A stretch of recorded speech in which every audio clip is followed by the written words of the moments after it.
विक्रम खन्ना कहते हैं कि मैं हिंदू छोड़कर क्यों क्रिश्चियन बनूं, लॉजिक से बताओ। विक्रम खन्ना को सिंपल लॉजिक में देता हूं। नंबर वन, यीशु मसीह का अस्तित्व हिस्ट्री में था, इसे कोई इग्नोर नहीं कर सकता है। यीशु मसीह, Jesus is a historical person. जो कॉन्स्पिरेसी थियरीज है उनको तो हम ठिकाने लगा ही रहे हैं, लेकिन आजकल एथियस्ट, एग्नोस्टिक और बाकी स्कॉलर्स और हिस्टोरियंस भी मानते हैं कि हिस्टोरिकली यीशु मसीह का अस्तित्व था। Point number one, if Jesus existed, अगर यीशु मसीह का अस्तित्व था तो उनके बयान क्या थे। जब उनके बयानों को हमें जांचना है, उनके बयान को हमें जांचने का मौका मिलता है। उन्होंने जो जो बातें कही, जिसे उनके चेलों ने रिकॉर्ड किया है, उनके लोगों ने रिकॉर्ड किया है। अगर हम उन रिकॉर्ड्स के बारे में बात करते हैं, हमारे पास 30,000 से भी ज्यादा हस्तलिपि मैन्युस्क्रिप्ट्स हैं जो आपस में प्रतिवाद नहीं करती है या फिर विरोधाभास नहीं करती है। और ग्रीक लैंग्वेज में ही सिर्फ हमारे पास लगभग 5,000 के आसपास और उससे भी ज्यादा हस्तलिपि है, मैन्युस्क्रिप्ट्स है। तो ये संभव नहीं है 30,000 के आसपास, 30-35,000 के आसपास मैन्युस्क्रिप्ट, हस्तलिपि जो दूसरे दूसरे भाषाओं में है, वो एक ही बातों को बताए। Technically not possible, logically not possible कि सब जगह एक ही झूठ खबर फैलाया जाए। तो point number one, Jesus existed. Point number two, यीशु मसीह ने जो कहा वो रिकॉर्डेड है, ऑथेंटिक है। और होमर्स इलियाद करके जो पोएम का किताब है, ये माना जाता है दुनिया का वन ऑफ द ओल्डेस्ट किताब है। वो वेद का कोई हिस्टोरिकल एविडेंस नहीं है, जो लोग कहेंगे उनका हम रेफ्यूटेशन दे देंगे। Oldest book in the world Homer's Iliad के लिस्ट में आता है और बाइबल भी आता है। अगर आप होमर्स इलियाद का अगर आप नंबर ऑफ मैन्युस्क्रिप्ट और टाइम गैप देखेंगे, वो 1000 साल से भी ज्यादा है। लेकिन बाइबल जो मैन्युस्क्रिप्ट लिखा गया है, with in 10 to 15 years of Jesus Christ ये सारी बातें लिखी गई हैं। और जब उन बयानों को हम पढ़ते हैं, बयान में यीशु ने कहा कि I am the way, I am the truth and I am the life. इसका मतलब है मैं ही मार्ग हूं, मैं ही सत्य हूं, मैं ही जीवन हूं। मतलब मेरे अलावा कोई मार्ग नहीं है। अगर आप कोई मार्ग को ढूंढ रहे हो, आई एम द वे, मैं ही मार्ग हूं। यदि आप सत्य को ढूंढ रहे हो, वो सत्य भी मैं ही हूं। यदि तुम जीवन को ढूंढ रहे हो, मैं ही हूं। और ये तीन चीज के अलावा दुनिया में और कुछ नहीं है। अगर आप मार्ग के बारे में बात करेंगे, मोक्ष का मार्ग यीशु मसीह है। अगर मोक्ष का जीवन, अनंत काल का जीवन, यीशु कहते हैं जीवन मैं हूं। और सनातन सत्य यीशु कहते हैं मैं हूं। ये एक्सक्लूसिव क्लेम किसी ने नहीं किया है, और यीशु मसीह ने जब किया है, उन बातों को हमें सीरियसली लेना है। So logic number one, Jesus existed. Logic number two, whatever Jesus said, जो जो यीशु ने कहा वो रिकॉर्डेड है, उसका एविडेंस है। और तीसरा, जब उसको हम पढ़ते हैं, यीशु मसीह का खुदा होने का दावा स्ट्रांग है। अब यीशु मसीह ने खुदा होने का दावा कर दिया है। उन्होंने ऑफर दे दिया है आपको कि आप मुझे स्वीकार कर सकते हैं या फिर रिजेक्ट कर सकते हैं।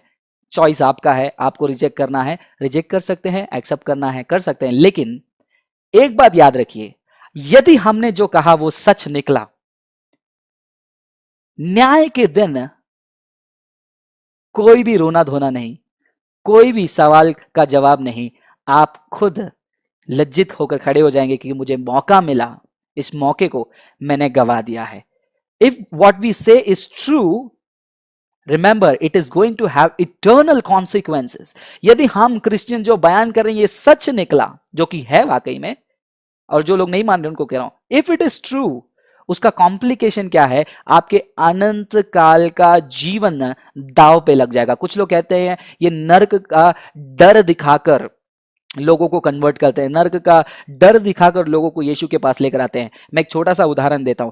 यदि कोई आदमी बीचों बीच सड़क में खड़ा है, उसको वो इस तरफ देखकर खड़ा हुआ है और पीछे की तरफ से एक ट्रक बहुत ही तेजी से आ रही है, और आप रोड के साइड से खड़े हो रहे हो और कह रहे हो कि तुम गलत रास्ते पे खड़े हो, साइड हो जाओ, गलत रास्ते पे खड़े हो, साइड हो जाओ, तुम मरने जा रहे हो, तुम कुचले जाओगे, तुम विनाश हो जाओगे।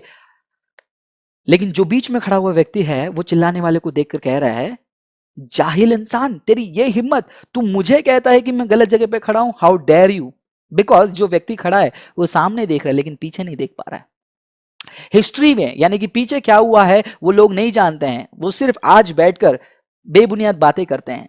लेकिन वो बातें नहीं सुनने के कारण वो ट्रक जब उसको कुचल जाएगी, जब वो कुचलता हुआ उस मोमेंट में जो दर्द उसे आएगा, काश मैंने सुन लिया होता।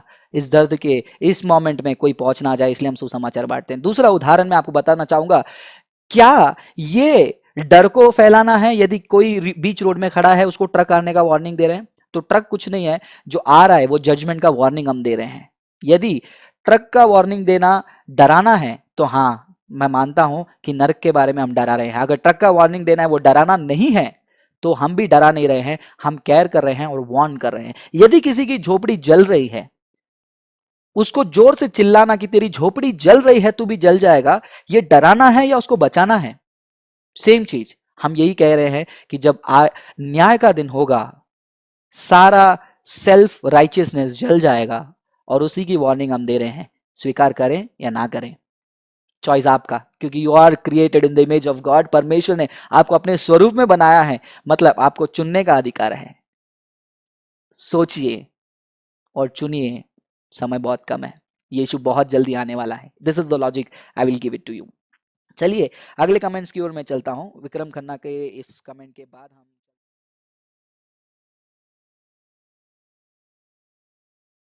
इंकरेज करना चाहूंगा, do not depend on one person. एक चैनल पर डिपेंड ना करें, आप भी आगे आए, आप भी यीशु मसीह के लिए करें। एक छोटा सा सवाल मेरे अंदर हमेशा आता है, आपके अंदर भी आए। सवाल यह है, यीशु मसीह ने मेरे लिए अपने खून को बहाया है, शरीर के आखिरी बूंद को भी उन्होंने बहा दिया है, मैं उनके लिए क्या कर रहा हूं? क्या ये सवाल आपको परेशान करेगी? करनी चाहिए। और यीशु मसीह का जो आज्ञा है 28वां अध्याय 19वां वचन मत्ती का, जाओ तुम सभी जाति के लोगों को चेला बनाओ, उनको जो जो बातें मैंने सिखाई है सिखाओ, उनको पिता पुत्र पवित्र आत्मा के नाम से बपतिस्मा दो। ये काम आपको करना है। आप डरिए मत, जो भी धमकी आपको आती हैं इनसे डरिए मत, क्योंकि वचन ये कहता है, for me to live is Christ and death is gain. जीवित रहना मेरे लिए मसीह है और मृत्यु लाभ है। यस, एक रियल क्रिश्चियन यही थॉट से आगे चलता है, प्रेरित यही थॉट से आगे